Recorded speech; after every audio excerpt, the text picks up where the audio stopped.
আসসালামু আলাইকুম। আশা করি সবাই ভালো আছেন। মূলত স্বাস্থ্য বিষয়ক বিভিন্ন সচেতনতা তৈরি করতে এবং পেশেন্টের ছোট ছোট কিছু কোশ্চেনের অ্যান্সার দিতে এই মূলত ভিডিওটি করা। আজকে যে বিষয়টি নিয়ে আলোচনা করব সেটি হচ্ছে গ্যাস্ট্রাইটিস বা বদহজম বা গ্যাসের প্রবলেম।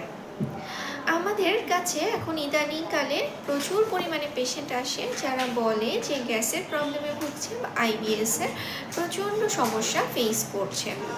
তার জন্য সামান্য কিছু টিপস দেওয়ার চেষ্টা করব যেগুলো ফলো করার মাধ্যমে খুব সহজেই এই গ্যাস্ট্রাইটিস কিংবা বদহজম বা গ্যাসের প্রবলেম থেকে আপনি মুক্তি পেতে পারেন।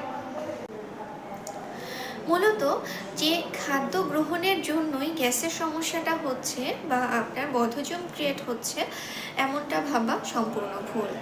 আমাদের ইনডিসিপ্লিন লাইফস্টাইল, ইনসাফিসিয়েন্ট স্লিপ বা আপনি দৈনিক 6 থেকে 7 ঘন্টা ঘুম না হওয়ার কারণেও কিন্তু গ্যাসের প্রবলেমটা বেড়ে যায়। এবং আইবিএসের সমস্যা যাদের আছে তাছাড়াও যাদের দীর্ঘদিন ধরে গ্যাস্ট্রিকের প্রবলেমে ভুগছে তাদের কিন্তু একটা পর্যায়ে গিয়ে আইবিএসের ঝুঁকিটা বেড়ে যায়। তাই আমাদের উচিত যে শুধুমাত্র যে ফুড হ্যাবিট চেঞ্জ করব সেটাই নয়, আমাদের লাইফস্টাইল ঠিক আছে কিনা, আমাদের অ্যাক্টিভিটি লেভেল ঠিক আছে কিনা, আমাদের ঠিকমতো ঘুম হচ্ছে কিনা, হজম হচ্ছে কিনা সেদিকেও আমাদের লক্ষ্য রাখতে হবে। প্রথমেই বলি যে যদি আমাদের দৈনিক 6 থেকে 7 ঘন্টা ক্লিয়ার ঘুম না হয় তাহলে কিন্তু হজমের প্রবলেম হয়। এছাড়াও যদি আপনার আইবিএস থেকে থাকে কোনো খাবারে যদি আপনার কোনো অ্যালার্জিক রিয়াকশন হয় তাহলে সেই সব খাদ্য গ্রহণের কারণেও কিন্তু গ্যাস্ট্রিকের প্রবলেম হবে। হাই রিচ ফুড খাওয়ার কারণে কিন্তু গ্যাস্ট্রিকের প্রবলেম হয়। খাবারে যে তেলটা ব্যবহার করা হচ্ছে সেই তেলের বিশুদ্ধতার উপর কিন্তু গ্যাস্ট্রাইটিস অনেকাংশে নির্ভর করে। অনেক সময় দেখা যায় যে অতিরিক্ত তেল মশলা জাতীয় খাবার খাওয়ার কারণে গ্যাস্ট্রিকের প্রবলেম হচ্ছে। এছাড়াও বর্তমানে আমরা বিভিন্ন জাঙ্ক ফুড, প্রিজারভেটিভ দেওয়া বিভিন্ন ধরনের প্রসেসড ফুডের দিকে ঝুঁকে যাচ্ছি। এইসব খাবার গ্রহণের কারণেও কিন্তু গ্যাসের প্রবলেমটা বেড়ে যায়। গ্যাস্ট্রাইটিসের অন্যতম মূল কারণ হচ্ছে গ্লুটেন জাতীয় খাবার। দেখা যায় যে আমরা ঠিকই ডায়েট করি, ডায়েট প্ল্যানিংটা ফলো করি, কিন্তু ক্ষুধা লাগার পরে আমরা বিভিন্ন ধরনের বিস্কিট, চিপস কিংবা আমরা বিভিন্ন ধরনের ড্রাই ফ্রুট খেয়ে থাকি যার মধ্যে গ্লুটেন থাকে। এই গ্লুটেন সমৃদ্ধ খাবার কিন্তু আমাদের গাট হেলথের জন্য মাঝে মধ্যে খুব ঝুঁকিপূর্ণ হয়ে যায় এবং আমাদের গ্যাস্ট্রিকের প্রবলেমটা বাড়িয়ে দেয়। তাই আমাদের উচিত প্রথমেই লক্ষ্য করা যে কী কারণে আমাদের গ্যাসটা ফর্ম করছে। এছাড়াও খাবারের একটা নির্দিষ্ট সময় আছে। আমাদের শরীরটা যেহেতু বায়োলজিক্যাল ক্লক, আমরা বিভিন্ন খাবার একটা নির্দিষ্ট সময় মেনটেন করে খেতে হয়। সেই সময়টা যদি আমরা মেনটেন না করি তাহলেও কিন্তু আমাদের হজমের প্রবলেম না হওয়ার কারণে আমাদের গ্যাসের প্রবলেমটা বেড়ে যায়। এবার আসি যে যারা দীর্ঘদিন পর্যন্ত গ্যাসের প্রবলেমে ভুগছেন তাদের কি সমাধান হতে পারে বা কোন খাবারগুলো আপনাদের এই হজম ক্রিয়াকে ত্বরান্বিত করবে, কিছুটা স্বস্তি দিবে। কিছু সবজি আছে যেগুলো আমাদের হজমের জন্য খুবই উপকারী। এর মধ্যে প্রথমেই বলতে হয় কাঁচা পেঁপে। কাঁচা পেঁপে সালাদ হিসেবেও খেতে পারেন কিংবা রান্না করেও খেতে পারেন, তবে অবশ্যই বিট লবণ, তেল, মশলা এগুলোকে অ্যাভয়েড করতে হবে। এছাড়াও যদি আদা কুচি, লবঙ্গ, এলাচ এগুলো খাওয়ার অভ্যাস থাকে তাহলে কিন্তু এই গ্যাসের প্রবলেম থেকে সহজে সমাধান পেতে পারেন। লাউ গাট হেলথের জন্য খুবই ভালো। যদি কখনো বদহজম দেখা দেয় তাহলে অবশ্যই ওই সময়টায় স্টোমাককে অবশ্যই রেস্টে থাকার একটা সুযোগ করে দিতে হবে। সেটা কিভাবে?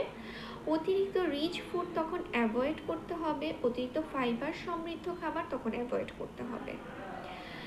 খাবার যদি আপনি তখন কম পরিমাণে গ্রহণ করেন, যখন ক্ষুধা লাগবে ঠিক সেই সময় যদি আপনি খাবারটা গ্রহণ করেন সেক্ষেত্রেও কিন্তু অনেকটা স্বস্তি পাবেন।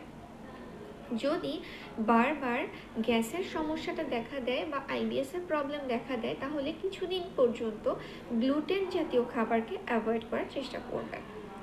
গ্লুটেন সমৃদ্ধ খাবার হচ্ছে আটা ময়দার তৈরি কোনো খাবার, যেমন বিস্কিট, কেক বা এই ধরনের ফাস্টফুড বা ঘরে তৈরি খাবার।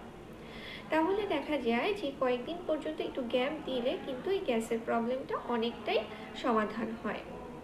এছাড়াও যে বদহজম হলে শুধুমাত্র যে লুজ মোশন হবে এমনটাই না, অনেকের কনস্টিপেশন হয়।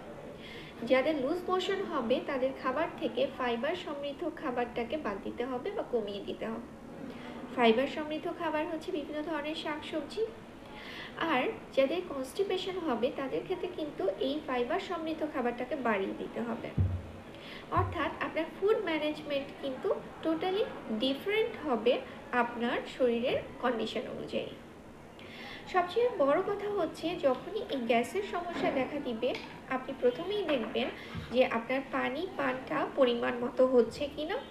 যদি ঘন্টায় 1 গ্লাস পরিমাণে পানি গ্রহণ করা যায় তাহলে সেটা খুবই ভালো, কিন্তু এই পানি কিন্তু একবারে গ্রহণ করা যাবে না, 3 ধাপে 1 গ্লাস পানি গ্রহণ করা উচিত। এছাড়াও খাবারের শুরুতে এবং খাবারের শেষে পানি পান করতে হয়।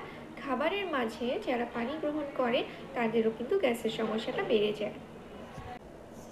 যাদের মধ্যে বদহজমের সমস্যা আছে তারা অবশ্যই চেষ্টা করবেন দৈনিক 6 থেকে 7 ঘন্টা ঘুমানোর, কারণ এই ঘুম নিশ্চিত করলে কিন্তু আপনার আইবিএসের সমস্যা এবং গ্যাস্ট্রাইটিসের সমস্যা থেকে আপনি দূরে থাকতে পারবেন। এছাড়াও খাদ্য গ্রহণের 15 মিনিট আগে এবং 15 মিনিট পরে পানি পান করার চেষ্টা করবেন, কারণ যারা খাবারের মাঝখানে ঘন ঘন পানি পান করে তাদের কিন্তু গ্যাস্ট্রিকের সমস্যাটা বেড়ে যায়। এছাড়াও শুধুমাত্র বদহজম হওয়ার কারণে কিন্তু অনেক সময় কনস্টিপেশন হয়, অনেক সময় লুজ মোশন হয়। তাই আপনার ফাইবার ইনটেক ম্যানেজমেন্টটার প্রতিও কিন্তু লক্ষ্য রাখতে হবে। যাদের লুজ মোশন হয় তাদের অবশ্যই ফাইবার রিচ ফুডটাকে অ্যাভয়েড করতে হবে, আর যাদের কনস্টিপেশন হচ্ছে তাদের কিন্তু ফাইবার পরিমাণটা বাড়িয়ে দিতে হবে। এবং এই যে দুধ বা দুধ জাতীয় খাবার গ্রহণ, এক্ষেত্রেও কিন্তু একটু সতর্কতা অবলম্বন করতে হবে। অনেকের ঠান্ডা দুধে গ্যাস ফর্ম করে, অনেকের গরম দুধে গ্যাস ফর্ম করে। অনেকের দিনের বেলা খেলে গ্যাস্ট্রিকের সমস্যাটা বেড়ে যায়, অনেকের রাতের বেলা খেলে। তাই অবশ্যই যখন এই ধরনের সমস্যাগুলো ফেস করবেন, যে কন্টিনিউ আপনার বদহজম হচ্ছে, কন্টিনিউ আপনার খাবারের প্রতি অনীহা দেখা যাচ্ছে, কনস্টিপেশন, লুজ মোশন এগুলো হচ্ছে, একজন বিশেষজ্ঞ বা ডায়েটিশিয়ানের সাথে পরামর্শ নিয়ে তারপর আপনি আপনার ডায়েট প্ল্যানিংটা ঠিক করে নেবেন।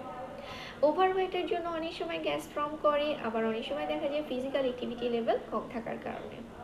সবসময় চেষ্টা করবেন দৈনিক 20 থেকে 30 মিনিট ফিজিক্যাল অ্যাক্টিভিটি বা ফিজিক্যাল এক্সারসাইজ করার, এবং খাবারের পরে একটু হাঁটাচলা করার।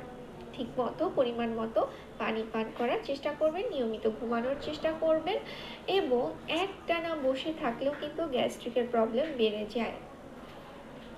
তাই আপনার শরীরের কন্ডিশন অনুযায়ী যদি দেখা যায় যে কোনোভাবেই আপনার এই গ্যাস্ট্রাইটিস কমছে না বা বদহজমের সমস্যাটা দিন দিন বেড়ে যাচ্ছে, আইবিএসে সেটা রূপান্তরিত না হওয়ার আগেই বা বড় ধরনের কোনো সমস্যার প্রবলেম ফেস করার আগেই অবশ্যই উচিত একজন বিশেষজ্ঞের পরামর্শ নিয়ে তারপর ফুড মেনুটা বা ডায়েট প্ল্যানিংটা ঠিক করার। সবাই সুস্থ থাকবেন, ভালো থাকবেন। আজকে এই পর্যন্তই। আসসালামু আলাইকুম।